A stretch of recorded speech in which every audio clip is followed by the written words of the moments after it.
Hi everyone, thanks for attending our exhibition for Darwin Green this evening. I'm Jack from Curtin & Co.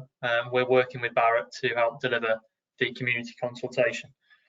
Before we get started, I'm conscious that some of you might not have used the software before, so just wanted to make sure you're familiar with how things work. If you click in the bottom right of your screen here, you can enter full screen mode. That way you'll be able to see the slides more clearly as we go through. The second thing is questions and comments. So the way this works is you can submit your questions by clicking the little question icon here. If you put them into the chat box, we will be going through them at the end with a Q&A session. Any questions we can't get to this evening, we'll be making sure to respond to them directly via email over the next couple of days. The next thing before we begin is the download section. If you want to download a copy of the presentation that we're giving this evening, you can do so by clicking here. You'll also be able to find a copy of the community newsletter that was sent out to residents. So the other thing to just be aware of tonight is that the exhibition is being recorded. So if you wanted to watch it over again or send it on to somebody that is not here tonight, you'll be able to do so. It will be posted to our website tomorrow morning. So before I hand over to Ray, I just wanted to introduce the team. So on the presentation tonight, we've got Ray and Chris from Barrett, who are the developers at Darwin Green. We've got Paul from Carter Jonas and Sarah from Tate Hindle, who are handling planning and architecture respectively. We've got Greg from CSA, who deals with the landscaping and environmental side of things. And we've got John from Woods Hardwick, who are responsible for engineering. Last but not least, you've got myself and my colleague Joseph from Curtin & Co. And we're leading, as I said, on the community consultation. So without any further ado, I'd like to hand over to Ray to talk a little bit more about the proposals. So over to you, Ray. Thanks, Jack. My name is Ray Houghton. I'm the head of planning for Barrett Eastern Counties. Thank you all for joining us as well this evening. And the idea of this is to help explain our proposals and also put it into some context with the wider proposals on Darwin Green. Just as a quick recap, obviously Barrett is the nation's largest house builder. We have also won more quality awards than any other house builder. And particularly, I think it relates to one we're most proud of is the 5-star House Builder Award by the Home Builders Federation. This is particularly important because obviously it's the actual people who move into the homes, they've been there for 2 years, they're then asked independently what their views are, and 90% of our homeowners would recommend us to their friends and family. So that for us speaks volumes in terms of the quality of the building itself, but also the community in which we're trying to build. So it's the space between the buildings, the facilities that are available, the quality of the landscaping, and the overall combined effect on your enjoyment. So in addition to that, we've also won Pride in the Job Awards, which relates to our site managers. That's matters dealing with impact on existing residents and residents beyond the site, for example, in terms of controlling dust, noise generation, lorry reversing beepers, that sort of thing. So it's just understanding how we need to be sensitive to the fact that there's a community around us and people who have also moved into the site, and understanding how we can better sort of carry on our business in sympathy with those that surround us. Again, we've got an objective there, and since 2020, we've made sure that every proposal that we have, every application that comes forward, every development has a net positive impact on terms of ecology and diversity. So that's particularly important as we go forward, and we are making strides to ensure that actually, rather than just being net positive, we have a significant positive impact, i.e. the impact on the biodiversity is a positive one. So we're actually encouraging a wider scope of biodiversity than was the original state of play when the site was before we came along. So often it would be a greenfield or brownfield site, for example. This all kind of wraps up in the fact that we've maintained a relationship with the RSPB now for 6-7 years. understanding that we work in partnership with them. They help in advise us and ensure that there are objectives in terms of the species that we're proposing in terms of fauna and flora are there to take effect and encourage wildlife. And I think that's an industry first, although I understand other house builders have now taken part in the same scheme. But as I say, we've been doing that for some period of time. And if there is information available, and if you needed information as to how we go about that, then please feel free to ask. There are leaflets and also advisory leaflets on how we can all have our part in increasing biodiversity by the sort of plants that we put in our own gardens and hedgehog fencing proof, that sort of thing. So encouraging sort of biodiversity through that step-by-step approach. But we all have those aspirations, and the whole development, I think, can achieve great things. Next slide, please, Jack. So going down to the nitty-gritty, for those, just a brief recap in terms of the history. It was December 2013 that we actually got our original planning consent in terms of the outline permission for just short of 1,600 dwellings. And the whole of the site that you see there is termed as Darwin Green 1. There is proposal obviously for Darwin Green 2, which is just showing to the northwest of that picture also. But what exactly does that mean, and what are we doing now that's different? Well, the purpose that we're going through at the moment is effectively to provide more detail on those matters that have been reserved by the outline. The outline consent establishes the principle of the development, the number of units, for example, and also where we put the open space, the other infrastructure that's required, so that it mitigates those impacts. It's important that we do that, and also 1 of 6 obligations that are agreed at that point as well during the outline scheme. They together ensure that the impacts of the proposal are addressed. Every development has an impact, and we seek to mitigate those with the appropriate triggers, so that as the development comes forward, those facilities also come forward as part of that wider community. And what we're seeking to do now is go forward with a reserved matter, which effectively means detail relating to design, layout, external appearance, landscaping, etc. So very much those more forensic approach, as opposed to the principle which is already established. Next slide, please. So just drilling down into some of that detail, if I can just, hopefully it's clear for you, but at the bottom end, the southern end of the site, you've got the initials BDWs, Barrett David Wilson 1, the first phase, which is built out obviously, and the local centre, which is in the process of nearing completion. That was all part of the also the approved master plan back in 2016, which also was a site-wide. So elements relating to the landscape buffers, infrastructure, etc., were also approved at that point. Moving on to BDW2, which is the sort of grey area to the southeast of the, at least on the image there. You may recall that December of last year, reserve matters were actually refused by our counterparts at Barrett David Wilson, Cambridgeshire, who are based in Peterborough. The site Eastern County has originally submitted the outline scheme, but we formed a new office at Peterborough to deal specifically with Cambridgeshire applications. We've come back because we like to ensure that the delivery of the scheme is ensured, and so we're dealing with 5 and 6. But very principally, I think it's important to look at some of the reasons why BDW was refused. We have to address those issues and demonstrate to yourselves and also to the committee members and officers how we've learned, listened, and incorporated those comments as part of the future phases, including any reapplication for BDW2. And those principally relate to areas relating to amenity.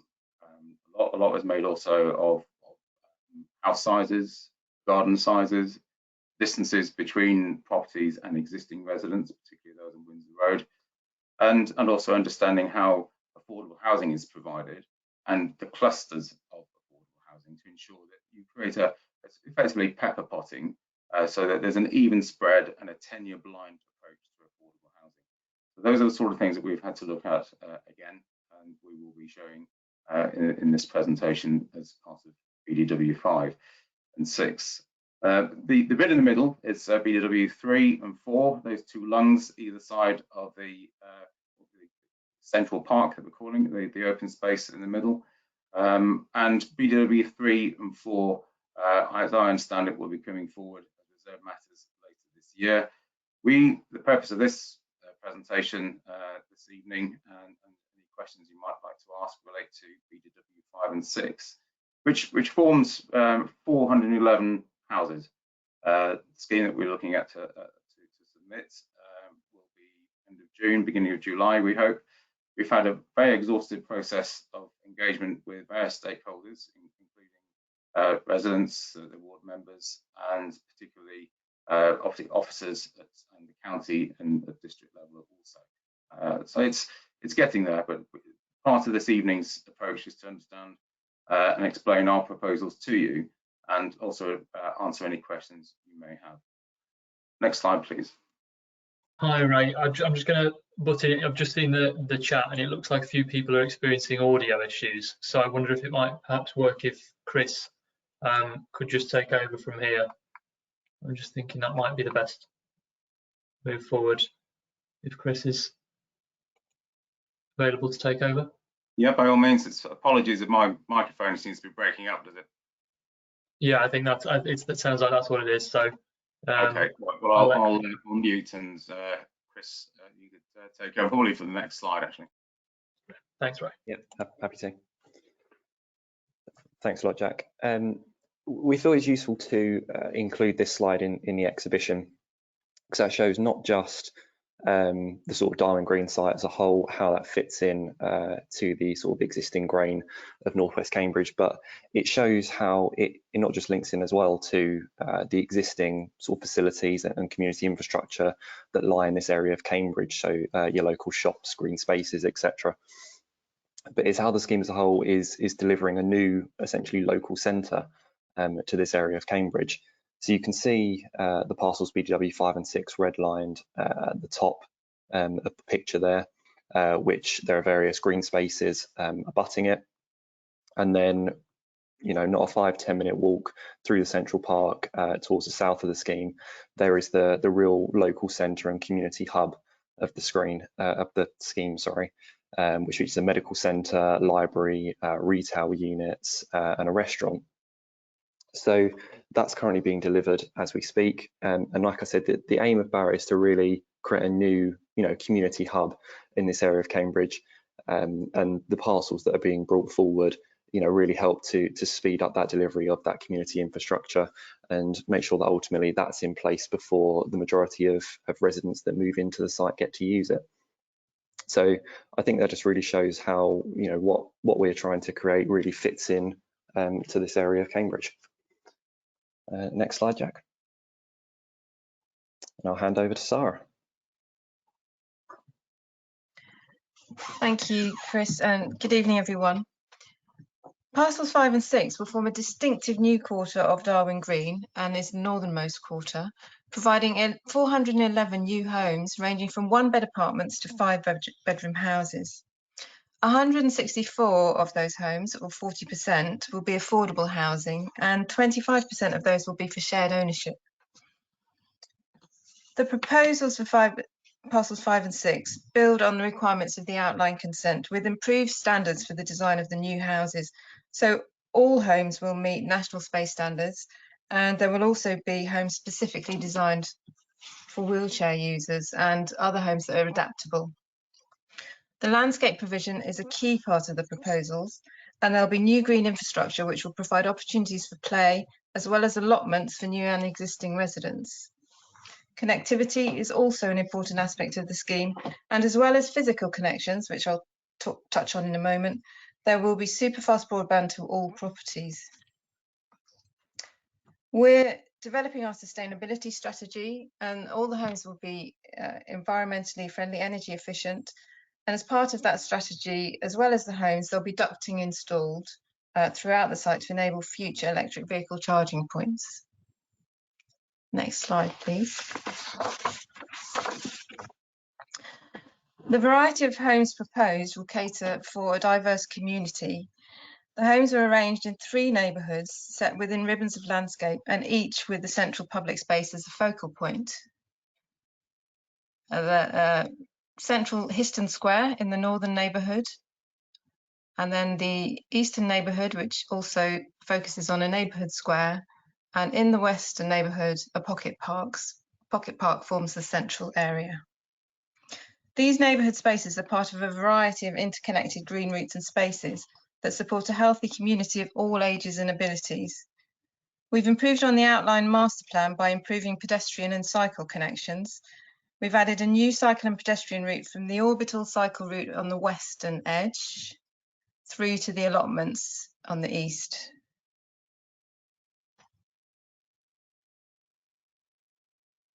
And there will also be links through, so pedestrian and cycle links through to the existing neighbourhood in the east. There are also a number of other streets and spaces which are completely car-free. The neighbourhood squares in the east and west, which we just touched on, as well as 2 closed streets in the northern neighbourhood, one to the west and one to the east.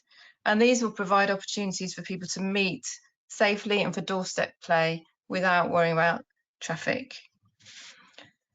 There's a green corridor running through the centre of the site, and there are also green corridors wrapping around the site, and there will be new tree planting within the site as well, with careful selection of appropriate species, including fruit trees in some areas, to reference the history of this part of Cambridge, where crop cultivation, orchards and allotments originally covered a large area of the site. Next slide, please.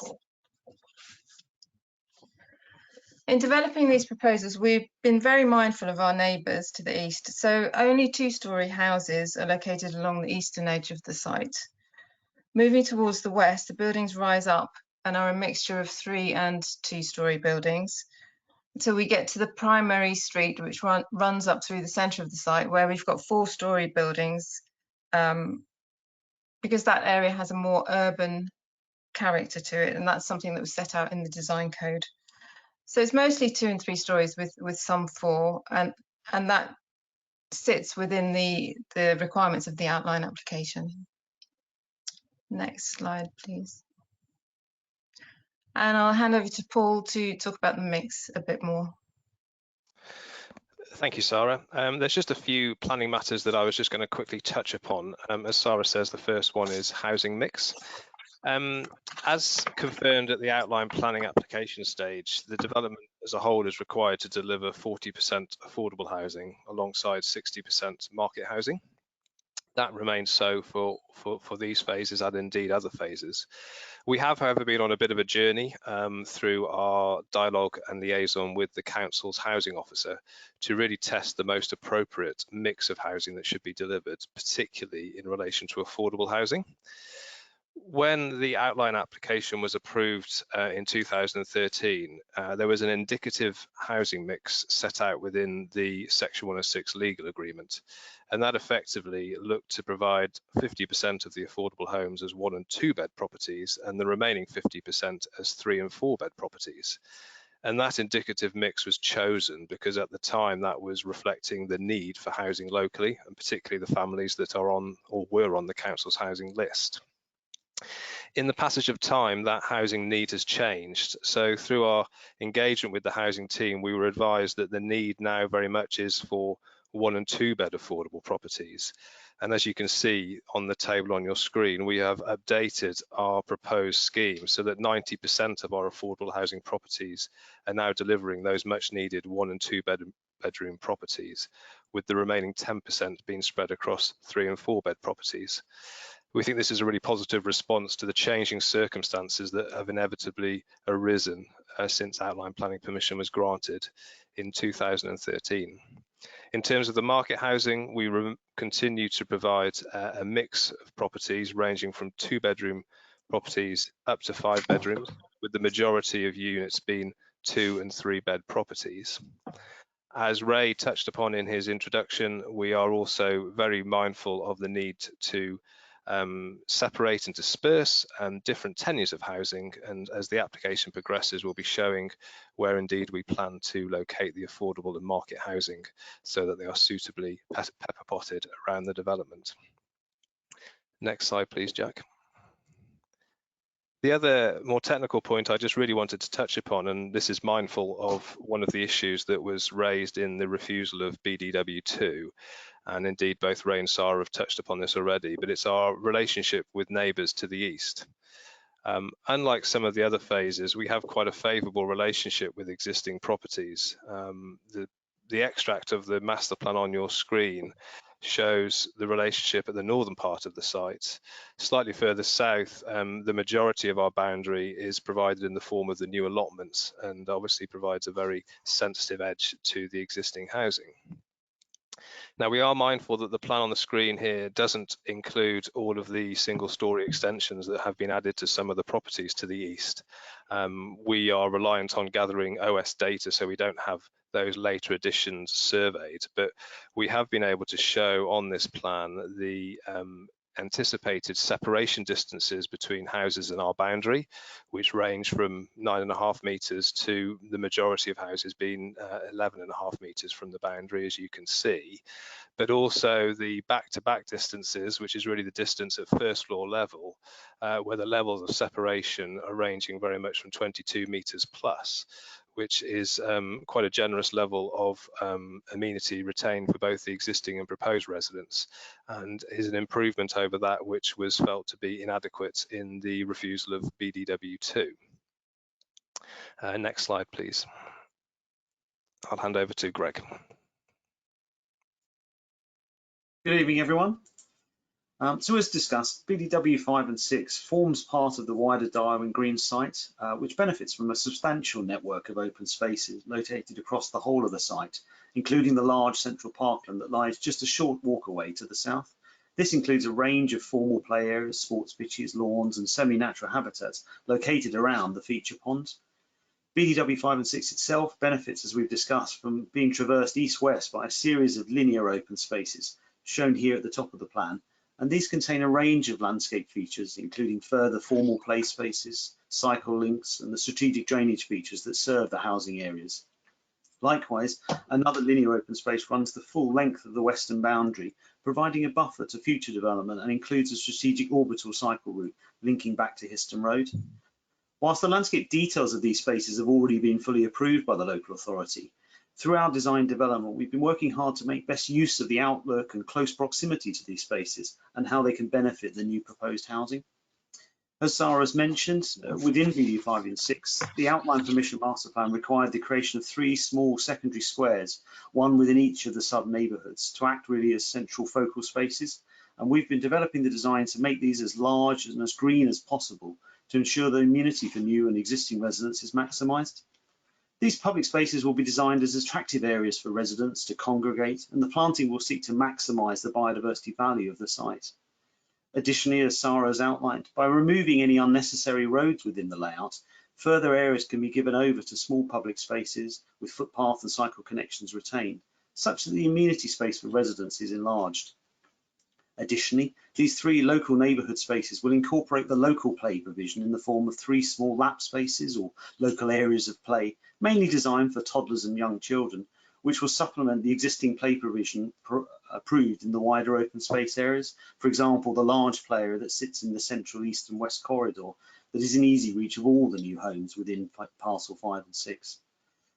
All of these spaces, along with the existing approved open space, will provide residents with a network of attractive and well-planted routes running throughout the development, with play features located along the way, encouraging opportunities for social interaction and formal recreation. Next slide, please. Again, as we've mentioned previously, one of the advantages of this application is that we're bringing forward the details for the allotments that lies on the eastern edge of the parcel.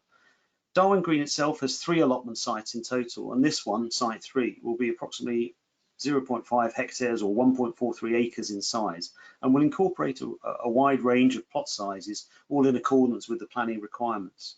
Vehicle access will come from the south with a good size parking area, including disabled parking spaces. And additionally, a range of additional features will be included, including storage areas, disabled access planting beds, all of which will be provided, along with a communal area in the centre of the site, really sited there in the heart of the scheme, and so it can connect back to the key east-west footpath link that we touched on earlier, shown here with the red arrow, that links back all the way across to the orbital in the west. This space will act as a focus for new allotment holders and again allow for social interaction. Next slide, please. I'll pass back to Paul. Thank you, Greg. One additional area that we're keen to explore, and something we'd invite comments from local residents on, is a potential link to the existing open space in Briley Walk. Through our discussions with the Urban Design Officer and the Landscape Officer at the City Council, we have identified an opportunity to provide an access from our site through its eastern boundary to connect into the existing area of open space provided off Briley Walk. Now, we're not reliant on the open space in Briley Walk. The quantum and distribution of open space throughout Darwin Green has already been approved. But what we've identified is that the existing park at Briley Walk is not particularly well surveyed and is not an active space. And it seems to us that there is an opportunity to leave a gap within our development and create a new route into that open space. Now, we're questioning whether that could be of benefit to both existing residents who live to the east of our site and along Houghton Road, who wanted to access facilities and open spaces within Darwin Green, and vice versa. Any of the proposed residents who wanted to gain access onto Houghton Road in this general location. So as part of this exhibition, we're keen to explore whether any local residents have any views, good or bad, about the potential to create an access to activate the Briley Walk open space. There is obviously an alternative master plan to that shown on the screen, where we simply locate an additional dwelling and do not provide the access to Briley Walk. But as I've said, it seems to us that there's a potential benefit here, both for existing and future residents. And that's therefore something we're quite keen to explore through our continued engagement with both residents, stakeholders, and the City Council. Next slide, please. Hi, evening all. The vehicular access will be via a new junction off Houghton Road. The junction's currently being designed in conjunction with Cambridgeshire Highways and is currently being audited by them. The south side of Darwin Green can also be accessed from Huntington Road. The new access at Houghton Road will complete the bus route through the scheme, and bus stops will be included within the BDW5 and 6 proposals. The orbital cycle link, approved as part of the strategic infrastructure, will link up to the Houghton Road at the new junction and provide an excellent cycle link through Darwin Green. The scheme being presented to you seeks to also provide east-west links for cyclists to join the orbital link. And I think I've noticed in some of the questions, but there will be 2 new pedestrian and cycle only links made to Brownlow Road and Blackhall Road. These will create really pleasant linkage from those existing roads into the open space and give good access to the facilities within the Darwin Green development. Finally, the roads within the development itself will be designed in accordance with the latest highway design guides with a view to adoption by Cambridgeshire Highways. Next slide, please. The principles of how the scheme should be drained are actually fixed in the flood risk assessments, part of the wider outline approval. Those principles include restricting the discharge of surface water to a rate that is actually lower than the pre-development conditions. What that means is we have to store and attenuate water within the site, and we'll use a number of techniques to achieve this. Most people will be aware of the topic of climate change, and as part of this scheme, we'll be designing to the latest guidance which sees that the drainage system is designed to accommodate 40% climate change rather than the 30%, which was appropriate at the time the flood risk assessment was approved. Of equal importance is the treatment of surface water. And what you have on screen are examples of permeable paving and rainwater gardens. And these are just two techniques that help us ensure the water that's discharged from the site is clean and free from pollutants. And I know drainage is always a hot topic, but I think it's just important for me to say that ultimately our proposals have to be approved by the lead local flood authority, both at planning and detailed design stage, to ensure that we are compliant with relevant legislation and guidance. Next slide. Right, well, thank you everyone for providing some information on the proposals. Once again, apologies for anyone who was experiencing the audio difficulties at the beginning. We're now going to have our Q&A session. So if I can just ask the project team to put their cameras on for this, that would be much appreciated. I will say that if you can continue submitting questions throughout the Q&A session, that would be great. We've had quite a few through already, but the more we get, the better. Like I say, we won't be able to get to them all this evening, but we will definitely make sure to respond to you all individually over the next few days. So the first question I've got here is from Cheney, which is, what is the timeline for the completion of the local centre? Ray or Chris, I'm not sure what the audio situation is like. I don't know who'd be best placed to take that one. I'll kick off and see if the audio is any better. The local centre is under construction, and aspects of that are nearing completion, including the library. The expectation is that the majority of that will be forthcoming in the community facilities within the next 12 months. So certainly before we expect any of our properties to be occupied. The next one I've got is from Celia, which is, in making the cycle route to the south of Caverson Court, how will you protect the natural habitat? I'm not sure if that might be one for, is that one for John? Or for Greg, or who'd like to take that one? Possibly more one for Greg, but I mean, getting into the ecology. Yeah, we'll go with Greg. Yeah. Did you just repeat the question? I couldn't hear you. Yeah, sure. Yeah, in making the cycle route to the south of Caverson Court, how will you protect the natural habitat?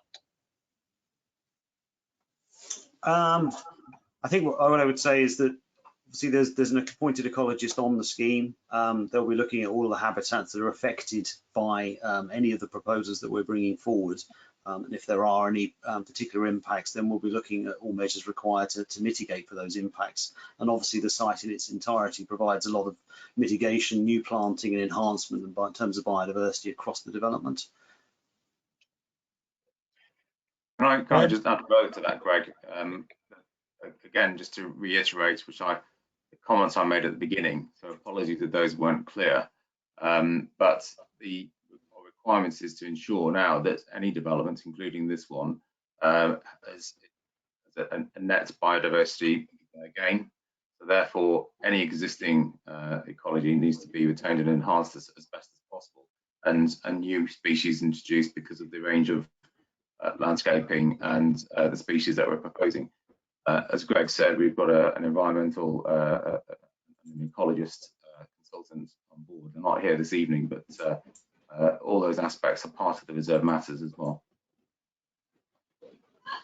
Thanks, guys. So we've had a few questions come in from a number of people asking about energy efficient homes, what that means, how it will all work. I don't know who would want to take that. Would that be you, Ray, or? Yeah, absolutely. So again, as the nation's largest house builder, it's incumbent upon us to ensure that the properties are also future-proofed. There's going to be quite a significant change in building regulations as well in the next couple of years, which require obviously so the combi boilers, we can't use those anymore. So we're looking at a range of options, ground source, etc., looking at PV cells as well. All sorts of together to make a scheme which is obviously energy efficient, and we're looking to actually improve that beyond the policies, the council's own policy, by some significant margin as well. Thank you.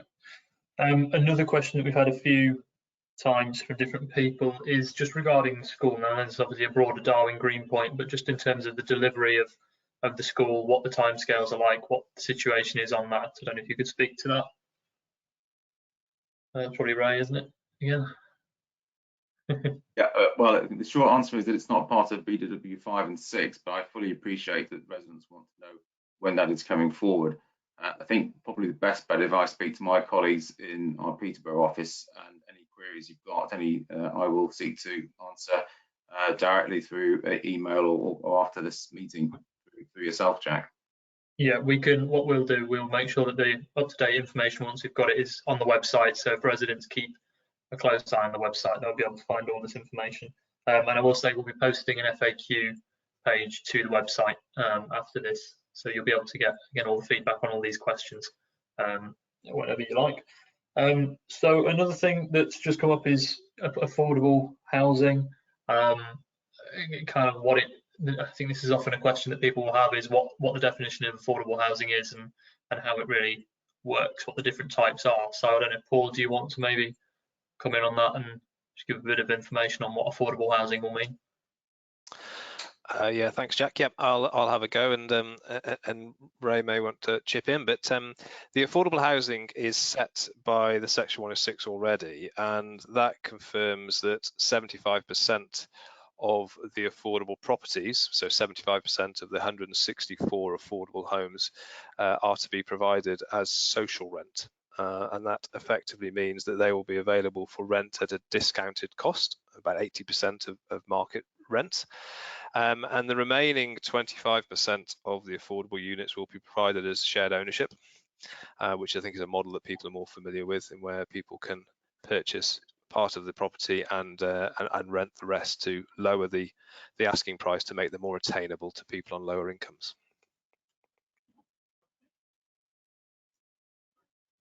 So the next one question that has just come in is about the website. Just to make sure everyone is aware, the website will also be, the address will be listed later on, but it is darwingreencams.co.uk. Like I said, the information will all be at the end of the slide, but if you want to know the address, that's the web address to use. Another question we have had, and this is from Liz, is can you tell us a bit more about the pedestrian and cycle links that you'll be making towards Houghton Road? I don't know who might be best to cover that one. Is that you, John? Go back up to that slide. It's not me. Yeah, thank you. Yeah, so obviously the main vehicular link is from a new junction, which is just slightly north of where we are. But we will be creating new pedestrian and cycle links to Brownlow Road and Blackhall Road, and they will feed into the site in slightly different ways, but they won't be vehicular links, they will be pedestrian and cycle links.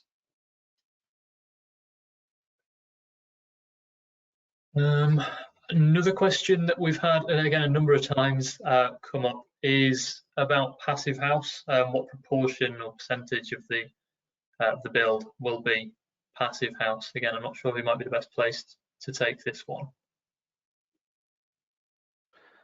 I don't mind starting off, and Ray may want to make a comment as well. The sustainability strategy is fixed by the outline application, and it doesn't require the homes to be delivered to passive house standards, which is obviously a very onerous sustainability measure. But there are conditions which require us to deliver significant savings in terms of the property's carbon usage. and we're in the process of developing that strategy, but we're looking very much to exceed the local plan policy and go over and above the mandatory requirements, but not quite to the extent of passive house. But Ray, you may wish to add something in terms of the general approach. Thanks, Paul. Yes, I mean the policy, correct me if I'm wrong, Paul, but the policy that's emerging anyway in the current local plan, which obviously came into force after the outline permission was given. But because, as I mentioned before, we want to ensure that our properties are future-proofed as best as possible. The policy, I think, is 19% energy efficiency savings. We are looking to beat that by some significant margin. We hope it'll be in the region of the mid-30s, so almost a doubling of the energy efficiency requirements required by policy. We will beat that. Thank you, Ray. I think we're pretty much, there's a couple more. When will the Central Park on the site be open to existing residents? That's from Liz. Yeah, that's a good question. That's one that's coming up an awful lot, and I know that existing residents would like to make use of that facility as well, quite rightly. The short answer to that, we are looking to it needs to be developed as soon as possible, and I expect that to come forward again within the next 12 months. And another one, again, please shout out if somebody wants to take this one, is from EL, which is, how are you going to deal with the fact that the site is currently a nesting site for red data book bird species, such as skylarks? Maybe one for Greg, or? Shall I take that one, actually? Yeah, go for it. That's right. So as we mentioned earlier, we have got an appointed ecology consultant on the scheme, and they're actually in the midst of doing a variety of surveys for various species, not just a sort of an overarching survey just to see what's on the site, but specific surveys for either protected or high value species. Now, each of those surveys will come, if those species are found on the site, they will come with a list of mitigation measures that we will have to implement as part of that scheme, and that will be approved and almost secured by the planning permission that hopefully Cambridge will that we'll get from Cambridge in the future. So in terms of any high value species on that, there will be mitigation measures in place. Either that is retaining them in the areas of open space that are already set on those parcels, or there'll be other measures in terms of bird boxes, how we can incorporate that onto existing new trees or even in the houses themselves. Yeah, and just to add to that very quickly, there is already an ecological conservation management plan for the site agreed, and that was formulated through the approval of the outline application. So there has been a lot of ecological surveys already done, and I think the surveys that are now happening, as Chris mentioned, are really there to validate those earlier findings and just refine our mitigation strategy. But the principal matters have already been considered and dealt with through the outline approval. Thank you.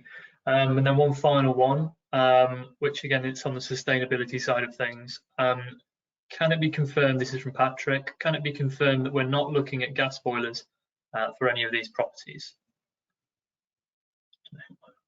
Ray, or? As I said, I think it's in 2025, the requirement comes in that combi boilers would be done away with. I think the first phase of housing may well have combi boilers, but going beyond that, we have to meet the requirements of the new building regulations in Part L, and so as I say, there'll be no such boilers. Okay, lovely. Well, thank you everyone for that. And like I say, if you haven't had your question answered, we will make sure to get to it in the next couple of days. So if I can ask the team to just switch their cameras off before we kick off with the final few slides. One thing that has been asked that I just wanted to make sure I can address now is about consultation and notification of residents. So we sent out a community newsletter, which you can find in the download section. We sent that out to 2,249 residential addresses and 36 business addresses These were the houses nearest to the site along the eastern boundary, kind of on the west of Houghton Road, between Houghton Road and Darwin Green.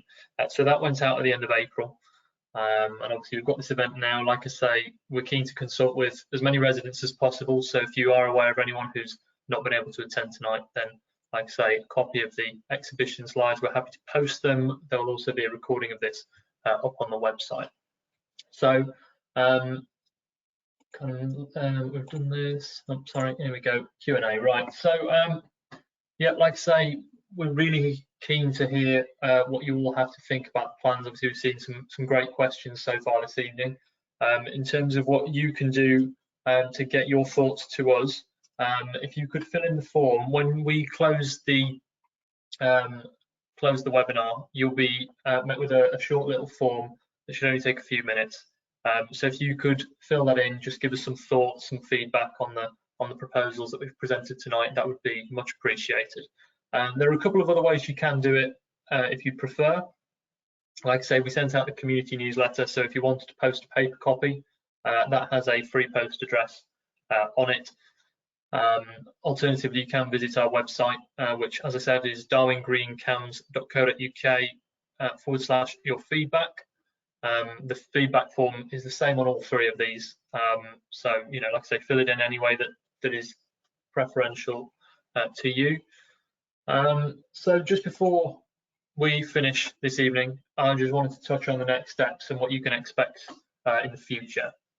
So obviously the exhibition's gone on this evening. Like I say, feel free to pass this recording on to anyone, or my contact details, which can be found on the website. If anyone wants to call me, drop me an email. Like I say, the details can be found at darwingreencams.co.uk. So in terms of dates to be aware of going forward, Monday the 31st of May is the deadline for receiving comments. So please make sure you get your feedback forms in as soon as possible. The plan for Barratt then is to kind of put all this together, put all the surveys and work they've done together, and submit a reserve matters application for BDW5 and 6 in July. All things going well, we would expect the site to be heard at the Joint Development Control Committee around October time, and if successful in securing consent, we expect construction to start in early 2022. So that concludes our exhibition for this evening. Like I say, thank you very much for attending, and we'll make sure to get back to each of you individually in the next week ahead. But yeah, all that's left to say from the team is thank you very much for your time this evening, and yeah, good night.